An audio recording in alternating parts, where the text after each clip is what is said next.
historias que inspiraron películas de terror. Las puertas de lo desconocido están a punto de abrirse. Solo aquellos que se atrevan a cruzarlas podrán descubrir los misterios que el mundo oculta. Bienvenidos, queridos morbosos, a un viaje a lo desconocido. No mires hacia atrás. Caso número 1. En el sombrío siglo X, en el desolado municipio de Galloway, Escocia, una historia de terror y carnicería estremeció a los pocos que se atrevieron a contarla.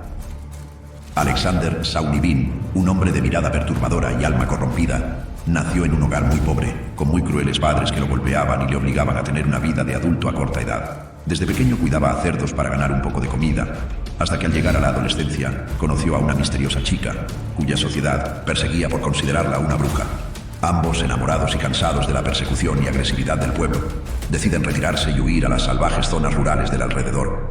Deciden casarse en una ceremonia pagana y así comenzar una nueva vida. Su esposa, Agnes Douglas, y él no tenían dinero ni recursos para llevar una vida normal. Así que deciden empezar a robar a los visitantes que se acercaban a la zona, despertando así una sed de rabia, llegando a asesinar y comer la carne humana de sus víctimas. Es así como comienzan a estabilizarse y darle un sentido macabro a sus vidas. Continúan con el matrimonio y así tienen una descendencia de hijos deformados por el mal y el incesto de sus uniones retorcidas, las cuales llegaron al nacimiento de un linaje de 48 personas, todos ellos enclaustrados en una cueva ubicada en las entrañas de la tierra, lejos de cualquier vestigio de civilización. En ese oscuro refugio, los Sawney Bean no conocían la piedad ni la compasión. Su único modo de sobrevivir era el canibalismo más repugnante, devorando la carne humana con una frialdad insana.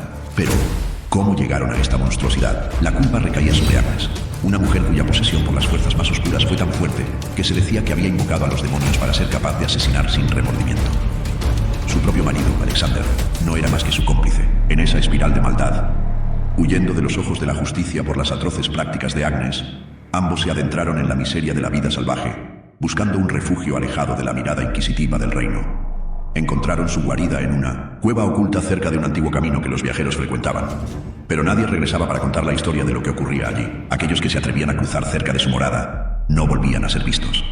Sawney Bean y su esposa no necesitaban más que la oscuridad para emboscar a los viajeros desprevenidos, los cuales eran atacados con brutalidad, desgarrados por manos que ya no sabían lo que era el humanismo. Sus cuerpos eran masacrados sin piedad y la carne arrancada de los huesos con una voracidad animal, dejando los restos desparramados en el suelo para que pareciera que una horda de bestias salvajes los había devorado. Pero la verdad era mucho más horrible. Los Sawney Bean cazaban a sus víctimas como animales, disfrutando del dolor y la agonía, mientras arrancaban los trozos de carne para alimentarse de ellos. El número de desaparecidos aumentaba y las historias de horror empezaron a propagarse entre las aldeas cercanas. Nadie osaba acercarse al camino, pues las voces hablaban de un lugar maldito, donde las sombras cobraban vida, y las almas de los caídos vagaban buscando venganza. Pero el miedo no duró para siempre, y pronto un grupo de comerciantes, que milagrosamente logró escapar de una emboscada, logró sobrevivir al ataque, llevando consigo una historia tan espantosa que heló los corazones de aquellos que la escucharon. Llenos de terror, alertaron al reino sobre el monstruoso secreto que se ocultaba en las montañas. El rey Jacobo primero no tardó en enviar un ejército, 400 soldados, para erradicar a esta plaga humana.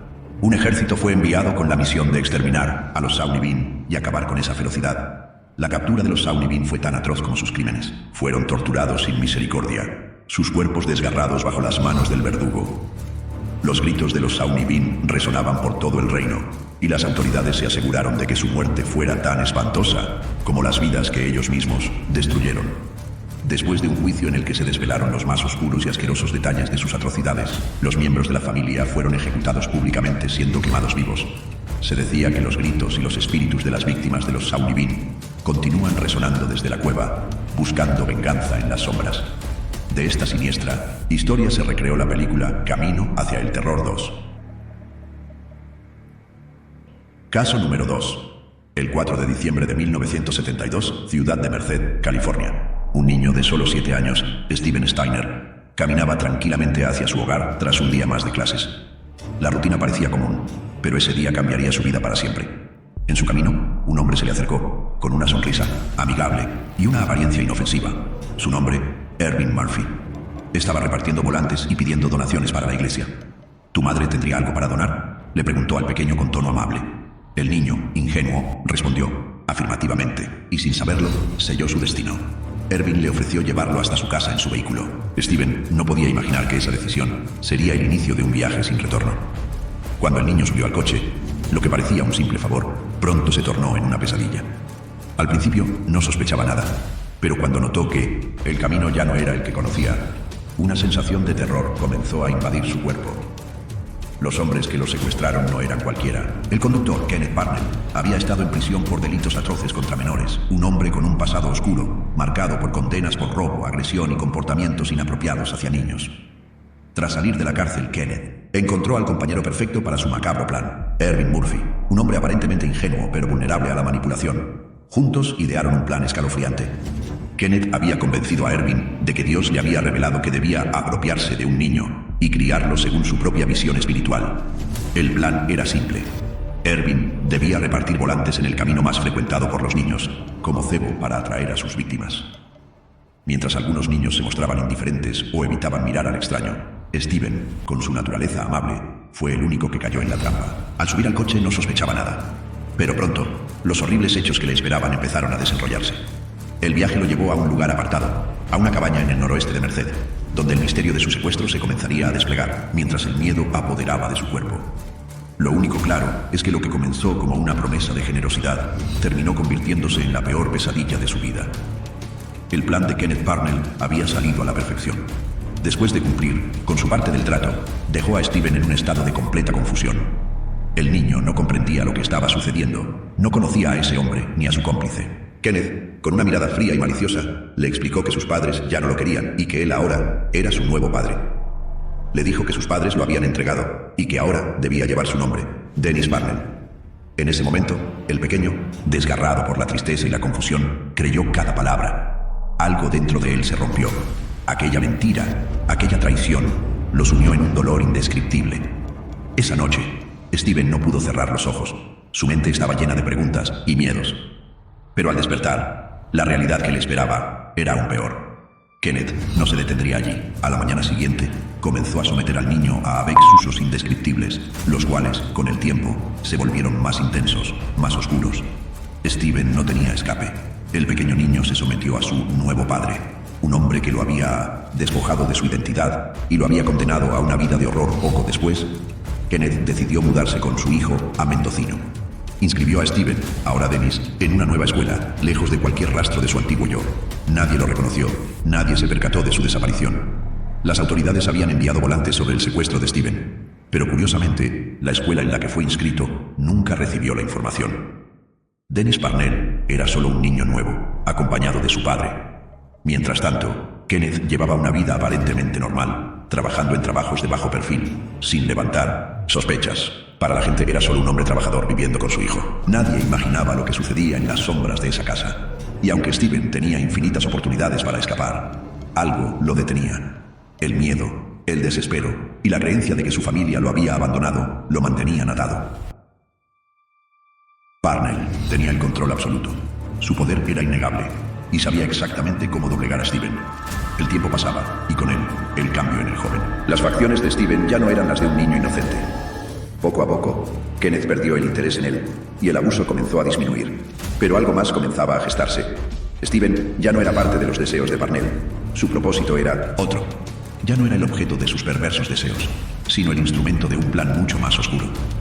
Entonces, pagó a un adolescente conocido de Steven, un joven llamado Sean Portman, para que le ayudara a raptar a otro niño. El destino de la nueva víctima ya estaba marcado. Timothy White, un niño de apenas 5 años, fue el elegido. Había sido visto en Ukiah, California, y el plan para atraerlo era el mismo que el anterior: ofrecerle ayuda. En ese momento, el niño fue capturado y arrojado al auto con la misma violencia que los anteriores. Sus padres, destrozados, iniciaron la búsqueda, distribuyendo volantes, pero todo era en vano.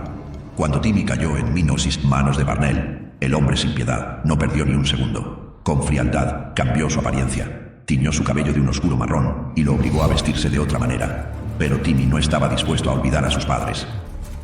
Fue en ese instante cuando Steven comprendió lo peor. Timmy estaba en grave peligro en ese instante. El miedo se transformó en acción, en estrategia, en un plan para escapar de esa prisión de horror. Días después, aprovechando que Parnell trabajaba, Steven ideó un escape. Salieron juntos de la casa sin hacer ruido, huyendo como sombras a través de la oscuridad. Cuando llegaron cerca de la estación, a eso de la medianoche, la ansiedad era palpable. Steven le pidió a Timmy que entrara y dijera su nombre, que todo terminaría allí, que los policías lo llevarían de vuelta a su hogar. Pero el niño, asustado hasta el último hueso, temía lo peor. Sin embargo, la verdad no tardó en salir a la luz. Cuando Steven les relató lo ocurrido, la mirada de horror del oficial fue suficiente para confirmar que todo lo que Steven había dicho era cierto. Parnell el monstruo fue ubicado rápidamente en la ciudad al siguiente día y arrestado. Finalmente, condenado por los secuestros de Steven Steiner y Timothy White. Los juicios fueron separados y el abogado defensor de Parnell intentó justificar lo impensable, asegurando que Steven podría haber escapado en cualquier momento, pero decidió quedarse por voluntad propia. Pero los fiscales no tardaron en refutar. Steven había sido un prisionero psicológico, una víctima atrapada en su propia mente, siendo manipulado y engañado durante los siguientes 7 años. Durante los juicios, Ervin Murphy, el hombre que Parnell había manipulado para que ayudara en el secuestro, fue declarado culpable. Sin embargo, Kenneth Parnell fue sentenciado a tan solo 8 años y 8 meses de prisión por un cargo de secuestro y 1 año y 8 meses por el otro. En cuanto a Steven Steiner, al regresar con su familia, los problemas comenzaron de inmediato. La adaptación a una vida normal le resultó casi imposible. Su familia, que lo había esperado durante años, se vio frente a un extraño. En una entrevista desgarradora, Steven reveló que, aunque volvió a su hogar, sentía que todo había cambiado. A veces se culpaba por no haber huido antes y se preguntaba si quizás habría sido mejor no regresar. Sin embargo, siguió adelante, luchando por reconstruir su vida. Llegó a formar su propia familia, pero el destino lo alcanzó de manera fatal y prematura. En 1989, Steven murió en un trágico accidente de tránsito, apenas a los 24 años, dejando atrás un legado lleno de dolor y una vida truncada.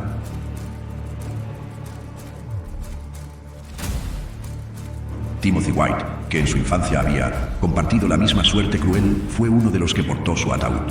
Con su muerte, se extinguió una historia de sufrimiento, pero el horror no se detuvo allí. En 2003, cuando Kenneth Parnell fue puesto en libertad condicional, volvió a intentar cumplir con sus siniestras intenciones. Esta vez, intentó secuestrar a una enfermera, pero no logró su cometido, y fue sentenciado a cadena perpetua bajo la ley de los 3 strikes de California. Parnell pasó apenas 4 años en prisión antes de que la muerte lo sorprendiera, en enero de 2008.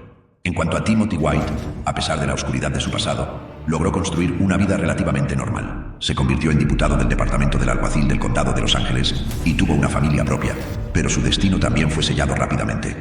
En 2010, con apenas 35 años, falleció por una embolia pulmonar.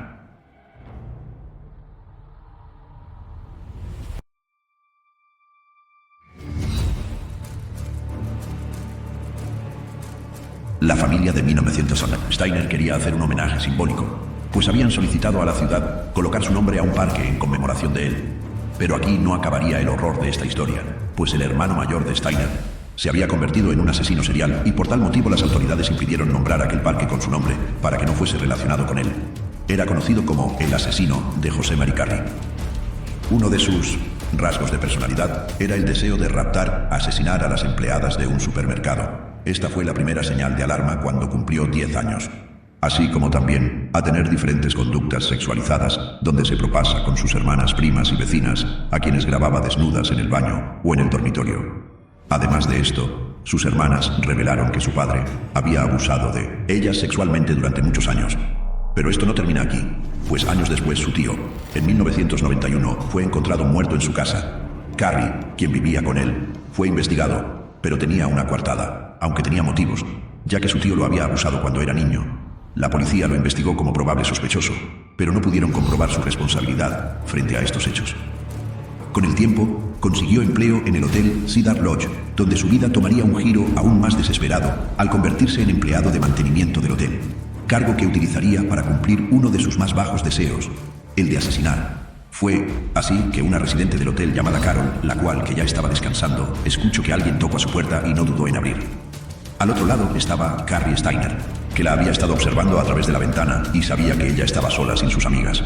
Su excusa para ingresar fue que debía reparar urgentemente un caño del baño debido a un problema proveniente del piso de arriba. Carol, aunque desconfiada, cometió el error de abrir. Carrie, un hombre apuesto que llevaba su uniforme de trabajo, se presentó educadamente, se disculpó por la molestia y explicó que necesitaba entrar a la habitación para hacer una reparación urgente.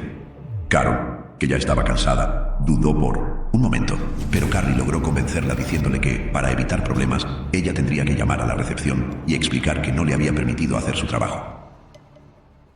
A regañadientes, Carol aceptó, dejándole pasar, sin saber que había abierto la puerta al hombre que soñaba con asesinar. Y fue así que Carrie se dirigió al baño y fingió empezar a trabajar. Cuando la mujer dejó de prestarle atención, salió con un arma en mano, apuntó a las 3 mujeres y les dijo que solo las robaría. Luego las amordazó, las ató de pies y manos y encerró a las adolescentes en el baño. A Carol la dejó en la habitación y con una cuerda la mató. Después, colocó el cuerpo en el maletero de un auto y regresó tranquilo a la habitación. Luego atacó a otra víctima, la golpeó, la usó y la mató con otra cuerda. La última mujer fue forzada a realizar actos degradantes antes de ser atacada. Luego la dejó atada, con la televisión encendida, y empezó a limpiar y ordenar el lugar. Tomó el equipaje y dejó toallas mojadas en el baño para simular que se habían bañado. Tras eso, colocó los cuerpos de las 2 mujeres y el de la última víctima en el auto, cubiertos con mantas, y comenzó a conducir sin rumbo fijo. En su declaración, admitió que no sabía a dónde ir, pero que comenzó a sentir simpatía por la chica, por lo que no la mataría de la misma manera que a las otras. Sin embargo, finalmente, la asesinó de manera brutal. Después de esconder el cuerpo, lanzó el auto por un barranco, pero un árbol detuvo su caída. Agotado, caminó hasta un lugar cercano y tomó un taxi de vuelta a su hotel. Cuando la taxista le preguntó por su aspecto, él le respondió que había tenido una pelea.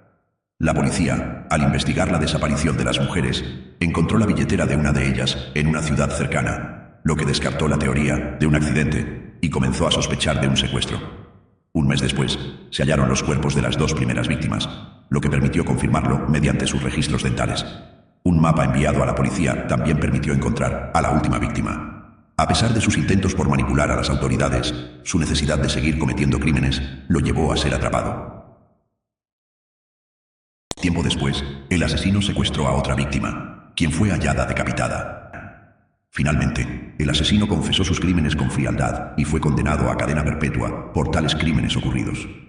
Se mostró muy cruel y sin empatía, y su confesión duró más de 2 horas. Sus palabras fueron: me gusta ver fotos de niñas pequeñas. Es irónico, amo la vida y estar con mis amigos maravillándome de la naturaleza, pero al siguiente minuto puedo asesinar a todo el mundo de la faz de la tierra. Eso me tortura, va y viene, como un partido de tenis. Estas trágicas historias fueron inspiración para la película El teléfono negro, mostrando que en las familias puede haber tanto víctimas como victimarios. Caso número 3. Pues la realidad siempre supera la ficción, y en este caso, la historia de Daniel Rolling se despliega como una de las más macabras y espeluznantes que jamás haya sido contada. Nació el 26 de mayo de 1954 en Strep, Luisiana, Estados Unidos, bajo una vida marcada por el abuso, el rechazo y una familia rota. Su padre, un veterano de guerra, tenía un carácter feroz, castigando física y psicológicamente a su familia con la más mínima excusa. El horror era su pan de cada día. Este infierno familiar lo empujó a romperse por dentro. Un episodio escalofriante lo marcó para siempre, cuando su madre, tras ser torturada por su esposo, fue hospitalizada por los intentos de Daniels padre de obligarla a cortarse con una hoja de afeitar. Sin embargo, no se detuvo allí. Daniel Rolling intentó asesinar a su padre en una feroz disputa familiar en mayo de 1990, dejándolo mutilado, sin un ojo y sin oreja. Algo dentro de él se quebró irremediablemente. La venganza, como una llama inextinguible, lo devoraba por completo. Ya en Gainesville, Florida, Daniel comenzó a sembrar el pavor. Los robos comenzaron a ser frecuentes, pero lo peor estaba por llegar. En la madrugada del 24 de agosto de 1990, irrumpió en un apartamento de la Universidad de Florida, donde 2 chicas dormían tranquilamente. Sonja Larson y Christina Powell, estudiantes de primer año, no sabían que su última noche de vida estaba por llegar. Los cuerpos fueron dispuestos de forma provocadora, como una burla macabra. Luego se dio una ducha, calmado, y se marchó sin remordimientos. Al día siguiente, la pesadilla continuó. Daniel Rolling no tenía freno. El 25 de agosto, entró en el apartamento de Christina o al no encontrarla en casa, esperó pacientemente hasta su regreso. Cuando la joven pisó el umbral, ya estaba al acecho. La atacó, la violó y la mató de una manera indescriptible, cortándole la aorta y abriéndole el abdomen de manera grotesca. El miedo se apoderó de la ciudad. Los estudiantes, acorralados por el pánico, ya no dormían tranquilos. Las guardias nocturnas se volvieron la rutina, y muchos abandonaron la universidad, mientras las autoridades no tenían pistas claras para atrapar al responsable. Sin embargo, el horror continuaba cuando, el 27 de agosto, atacó nuevamente. Tracy Pants, de 23 años, fue su próxima víctima. La joven intentó defenderse, pero al final, Rowling la asesinó sin piedad. Una vez más, el modus operandi era el mismo: cinta adhesiva, violación y asesinato. Las posiciones de los cuerpos, los rastros de cinta adhesiva y los residuos de vinagre para limpiar los restos, todo coincidía. Sus víctimas eran todas similares, pequeñas, menudas de ojos cafés, muy parecidas a su madre. La pista que los investigadores seguían los llevó a un nombre: Daniel Rowling. El testimonio de una mujer que lo conocía, quien recordó haberlo escuchado decir: «Me gusta clavar cuchillos a la gente», fue suficiente para confirmar las sospechas. Finalmente, tras ser arrestado en septiembre de 1990 por un robo en un supermercado, el monstruo de Gainesville fue identificado. Daniel Rowling, que llevaba años viviendo en un campamento improvisado cerca de los apartamentos de estudiantes, tenía sangre tipo B, coincidiendo con los indicios encontrados en las escenas del crimen. Los investigadores revisaron cada pista con más detenimiento, hallando herramientas, una billetera y hasta audios que él grababa como diario personal, hablando con una frialdad escalofriante sobre sus crímenes. Estos audios fueron claves durante su juicio. En noviembre de 1991, Daniel Rowling fue acusado de asesinato y sentenciado a muerte. Unos años después, en 1994, se declaró culpable de los crímenes, y en 2006, después de varios intentos fallidos de apelación, Rowling fue ejecutado por inyección letal. El terror de su historia inspiró películas como Scream y muchos otros relatos escalofriantes que marcaron a una generación. Sin embargo, antes de su final, Rowling dejó un legado oscuro, escribiendo canciones, poemas y haciendo dibujos macabros, todo desde su celda. Daniel Rowling, el destripador de Gainesville, sigue siendo uno de los asesinos más despiadados que haya existido, dejando un rastro de horror que persiste hasta hoy. Lo que has visto no es ni la mitad de lo que está por venir, y lo que no ves podría ser lo más peligroso de todo, algo que te está observando. No mires